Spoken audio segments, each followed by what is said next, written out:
States of America and to the republic for which it stands, one nation, under God, indivisible, with liberty and justice for all. At this time, I ask that you remain standing as you are able as we observe a moment of silence for Wayne Kling, who was intended to be here with us tonight, however, has since passed due to illness. Our thoughts and prayers are with the Kling family.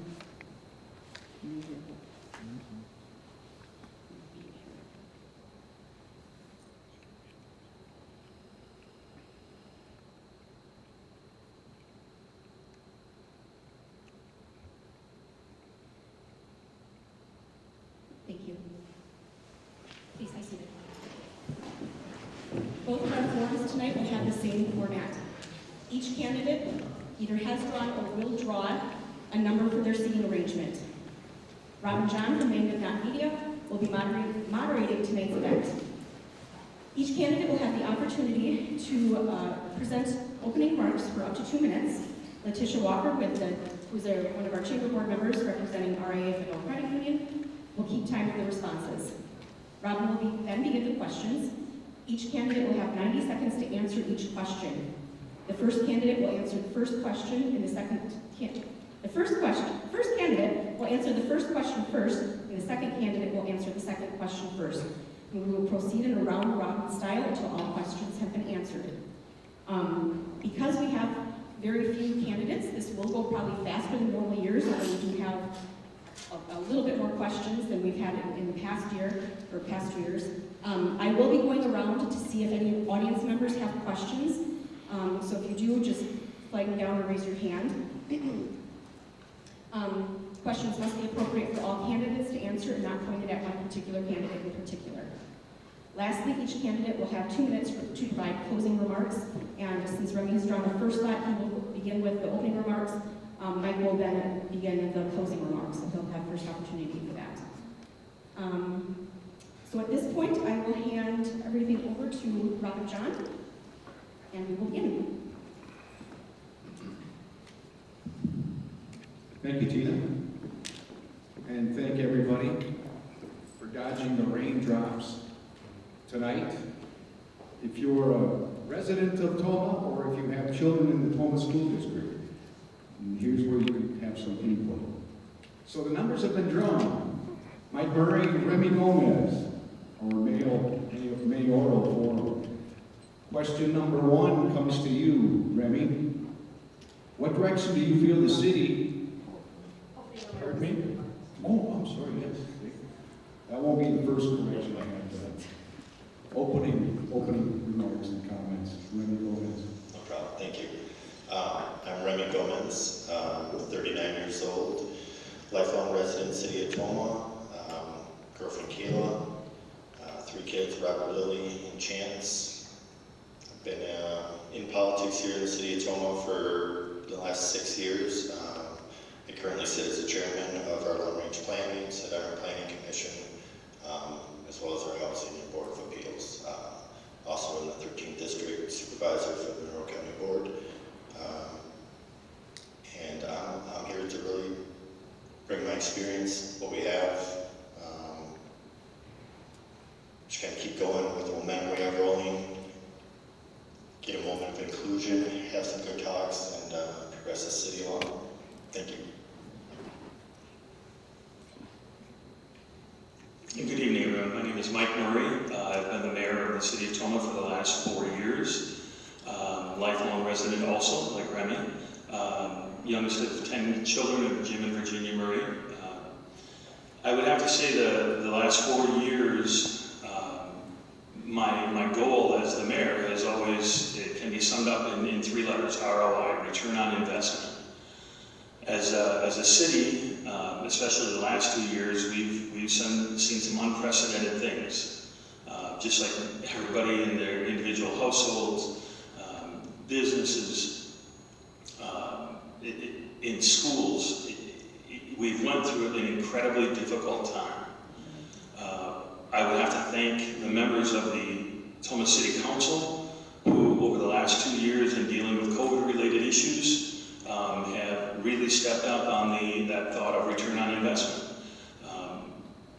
the city was awarded a large sum of money by the government to help the city move forward in what they do, to recover, recoup, and to the credit of the council, the ability to not always agree on everything, but to be able to discuss everything. That we are not spending money in a devil-may-care attitude, that we're discussing things, maybe even changing our minds in one direction of where we thought things should go. The first part of the mayoralship in the last 2 years, we saw the exit of a city administrator, and it required myself and the council members to step up, and during that time, I think it really created a cohesive unit, and something that I'd like to continue. As there is no contested races in the council this year, we could keep everything together, keep everything moving forward. Thank you. Question number 1, also to Remy Gomez. What direction do you feel the city should be going in with regards to the public safety building? And if you gentlemen would like the question repeated throughout the evening, just say so. Fire away right away here. That's a good question. What direction? Emergency services building. First off, the committees and department heads, the chief, the staff that have worked to get us this far where we are and stayed with us. The emergency service building is something we've needed for a long time. You can see the quarters that our ambulance and our fire currently stay in. Subpar, to say best. This is something that's been on the radar. Where do I think we should go is probably a little late in the ballgame, to be honest, since we're building it and we've pretty much already said where we're going to build it, without saying where we're going to build it. So I think the selection of our land or our choice in land left something to be desired. I thought there were better options. I thought if we had the luxury of more time, if we had the luxury of an infinite amount of dollars, if we could just go out and purchase any piece of land that is out in the city of Tomah district, in city limits, and buy it, there's better land. What I do like what the council did and the mayor did is they did look at a lot of options. What was left is what we had. Feasibility is what it came down to. So I support where we're going. Thank you, Remy. Mayor Mike. Well, harkening back to the return on investment, again, this was not an easy decision in the direction that the city wanted to go. But again, we have to look at the fact that, as Remy said, the facilities we have right now are not acceptable for the professionals that we have on our staff. But when we weigh what was out there, for the same amount of money, we could have went and purchased a piece of land and prepped it and had it ready to build up. Yet, we decided to take a piece of land that we already own on a ball field that, while iconic, was used less than 5% of last year. Land that we had purchased a while back from the Badge of 5 for $500,000 as a city with the intention of building in about 10 years out there. We then realized we could accelerate that building. So while we're eliminating one ball field, at this new site, we will be adding 3 ball fields, along with pickleball courts, along with volleyball courts, along with an area for soccer, new concession stand, new ball stands. So again, equal money, return on investment.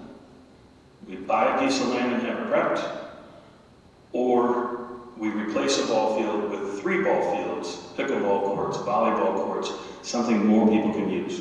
It seemed like a no-brainer. Thank you. Question number 2. Mike Murray, you get the first answer. The mayor is responsible for appointing various committees and commissions. What is your plan for appointing individuals to these committees and commissions? It's not an easy job to fill. I mean, let's be honest, it is not a paid position. Meetings can run into 2 and 3 hours. People are extremely busy right now. I think social media is going to be the approach I may take this year in trying to find those people that want to help out in the city of Tomah. We've discussed at the council level that we are inundated with lots and lots and lots of committees. And that requires lots of commitment by those that are going to be on those committees. And in as much as I would like to say that there's an overflow of people knocking on the door to be part of city government and be part of the growth of City of Tomah, it's not a reality. So again, whether it's social media or I may reach out to members of the council and see if they have recommendations of people that they think would be a good fit into the different committees in which they sit. Thank you. Would you like the question repeated, Remy? It's all yours. No, I think I'm good to go. So the direction I see right now, I sit on 4 committees. I chair a committee that I swear did not have direction about 4 months ago in our long-range plan. It was created for the railroad property to kind of see through that, and as that project phased out, we're kind of dealing with things that are not really in the long-range plan. So where I would start personally, first and foremost, I would give direction to the LRPC, more in the economic development stage, more in the community development stage, and then that will determine who the appointments are. Personally, I think the people we have on our LRPC are the people that I'm going to reach out to as professionals. If I'm the mayor, they're in my network, they're who I want me to use. So if I can put them all in a committee together, business leaders, community leaders, the mayor, a couple chamber members, economic development is really our next phase here. And what can we do there? To have a committee dedicated to that, since we have no city planner and we have no economic development really position, it makes sense. And then secondly, to that committee of the whole, there's some revamping that we can do there. I think we can, as the executive team gets together along with the council and other leaders, I think we can get some work done there as well. Thank you. Thank you. Question number 3. I have a list of 7 questions here, and I believe Tina is going through our audience to see if there's any more. Remy, you get the lead on this. What is your opinion on the senior executive team replacing a city administrator position? And how do you, as the mayor, foresee working with the team? Honestly, initially, I did not get it. I felt we were trying to reduce redundancies and we created some. Then as it got working, and I worked with some of them already, those 4 individuals worked together already. As I got to see some problems getting worked through, the beauty of it is there's 4 opinions now. It's not just one. It's not just the burden of one anymore. You have 4 different opinions. You get one from 4 different individuals. And if I could go out and pick 4 individuals in our current government that I want to create this body in, that's probably 4 of the 5, to be honest. So we did a great job there. My only worry is when those people move on, are we going to be hiring somebody to fill that position as well as have administrative duties also? The reason it works now is because those 4 individuals are in our city. They understand how our city works. One moves on, one retires, so on and so forth. Is the person under them that we hopefully bring up and we're getting ready to take over that position, are they capable of that same, or are we going to be open to other department heads possibly sliding in there? But as far as what I think of it, I support it, definitely. So, again, not an easy decision by the council, but we had to step back and take a look at, again, return on investment. Anytime something comes before the city that's going to have to be decided upon, it's going to go to certain locations. If there were a city administrator currently, and they got an email, again, hypothetically, that a developer wants to come to Tomah, generally, he's going to probably, the city administrator would reach out to either the public works director, the planning and zoning commissioner, the city clerk, or the city treasurer, whether it's to find out if there's anything fiscally involved with the 10 districts that we might be able to move forward with, any of the infrastructure that might be needed, any of the zoning that might be needed. So these were processes that were in place. And again, when we take a look at return on investment, we took a look at the role of the city administrator and its impact on the city. And we felt that we could divide this to these 4 main department heads. And in the end, by putting that responsibility with them, they vet things before they come to the council, so whether they need to go back to committee level or they can move on to the council, it makes things more efficient at the council level. And when all is said and done, we've saved the city of Tomah $90,000 while performing the same duties. Thank you, Mike. Your answer first to this question. What are your thoughts on how to increase the options for public transportation? Well, this seems to come up every time we have a mayoral forum. Public transportation is a very difficult thing. We cannot go out and force somebody to open a cab service. We can't force somebody to become an Uber driver. We can't force somebody to become a Lyft driver. The Tomah transit system, we're having all the right discussions. We're having them with the wrong people, however. Tomah Transit is bound by what the state of Wisconsin allows for hours to be driven. Per community, how the state divides it up, I can't give you the definitive on that. But Tomah Transit is allowed only so many hours per week to have vehicles on the road. That unfortunately is again, it's a question of staffing. Nobody's an expert at that. Who knows when on Monday at 3 o'clock there's going to be a higher demand than Thursday at 6 o'clock. They are trying to staff as best they can in accordance with what the state of Wisconsin will allow. We would love to have more vehicles out there. But again, the city, the monetary aspect of it is we can't run a cab service per se as a city on our own. And trying to get somebody to open it, again, it's an independent business, and it makes it very, very difficult for us to see this happen. Yeah, I mean, I totally agree with the mayor, and I'm not going to beat this one to death. It's a government no-no to start things like this or to influence it. The demand's got to be there. The regulations are there.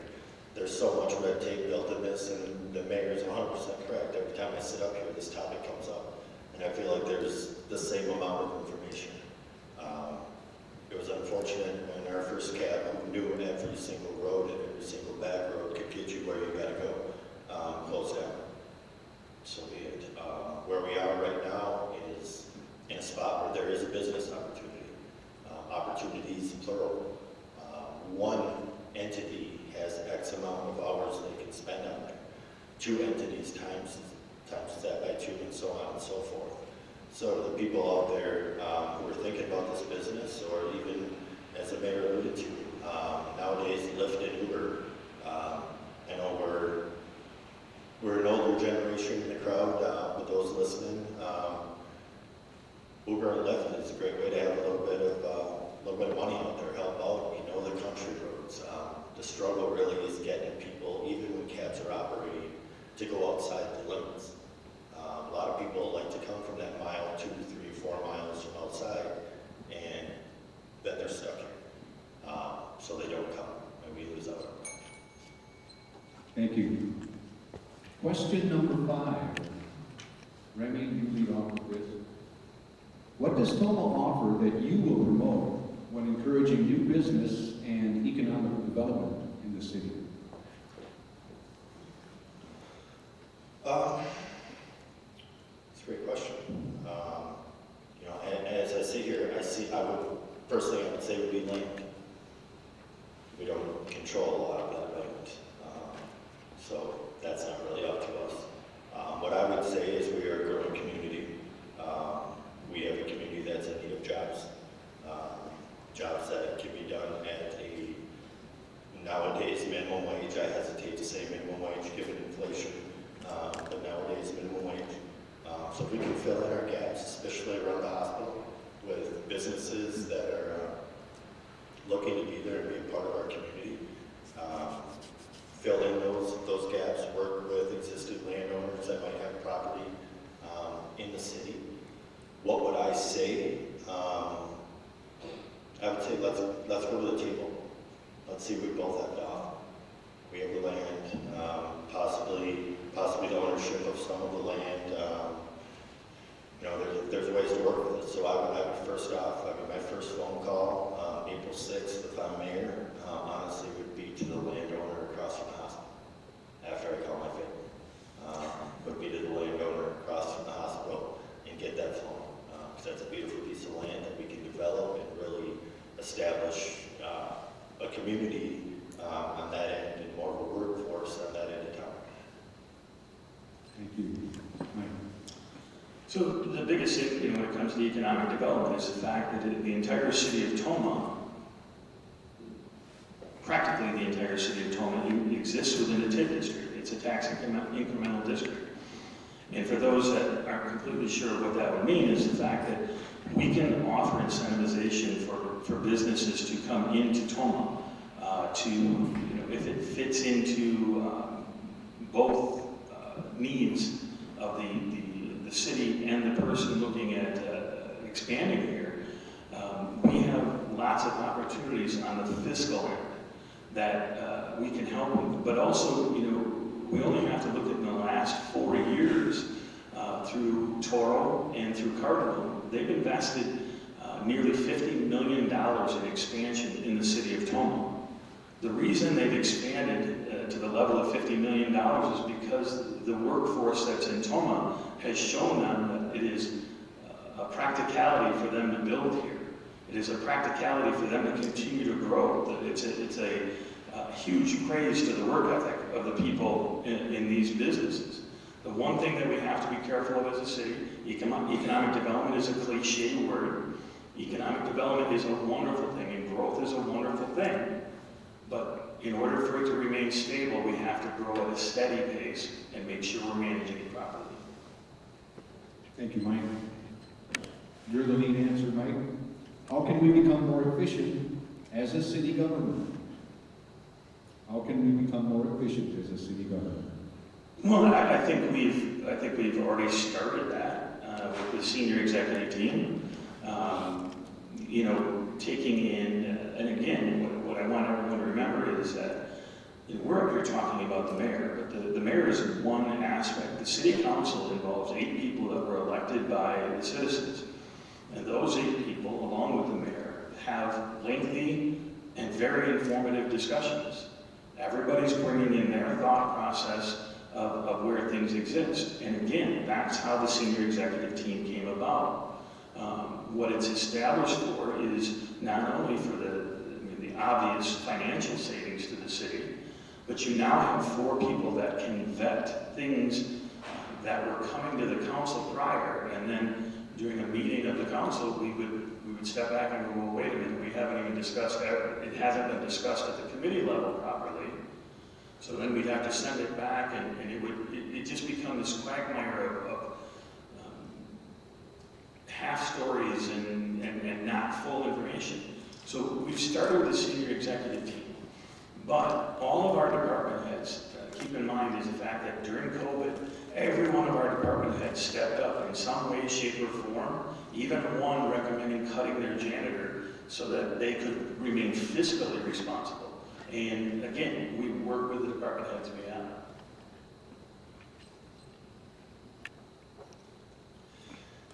Efficiencies in government. It's kind of a redundancy and a little bit ironic. Some things just need to be discussed. Some things do need to be sent back to committee. Sometimes you have 9-hour long, or not 9 hours, you have meetings till 9 o'clock. Personally, I enjoy that portion of it. I enjoy questions being asked that I don't think of, and I think every other elected official enjoys that discussion as well.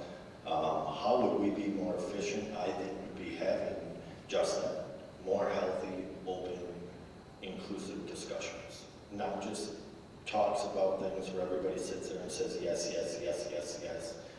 Let's have a no. let's have a 7-1, let's have a 4-3, let's have whatever we gotta have there for a healthy discussion. I see time after time after time, and I speak with council members, and I don't speak for any of them, but I've spoken with some of them. The discussion is not one of inclusion. It is not one of healthy, open, honest debate. It just isn't. And when that doesn't happen, that bogs it down. That creates inefficiencies. That creates a time where your elected officials, he's 100% correct, we are one piece to this and we don't even get a vote. We don't get a vote on the final say. So for us, it's, thank you. Thank you, Remy. Question number 7. Remy, you have the lead answer with this. What do you think the city should do with the approximately 20 acres of land it purchased on Town Line Road, known as Cooper Junkyard property?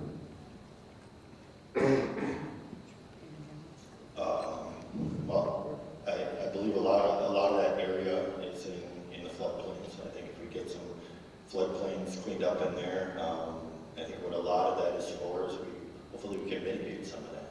Take the flow jets coming down from the interstate area back through that field and take those houses that are on, I don't know the name of the road, that are currently technically in a floodplain, get them out of there.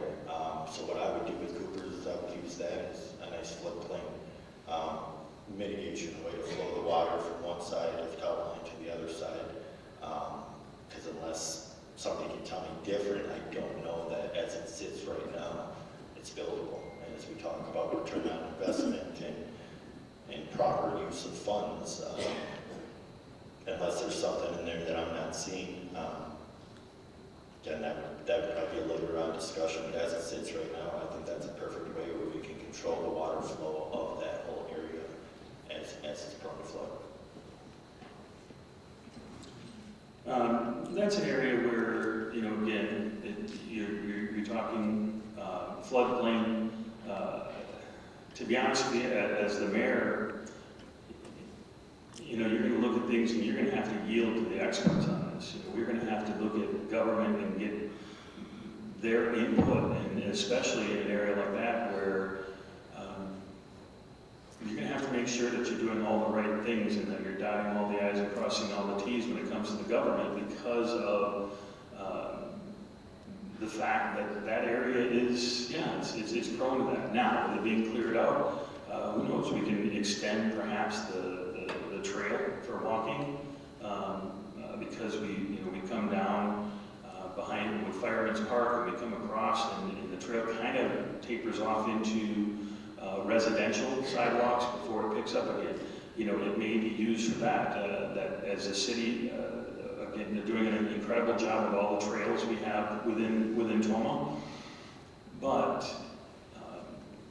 growth comes with constant conversation, and the lack of ideas from my part. Maybe somebody else that is more of an expert on land like that can give us a much better idea of what we can do with those things. Thank you, Mike.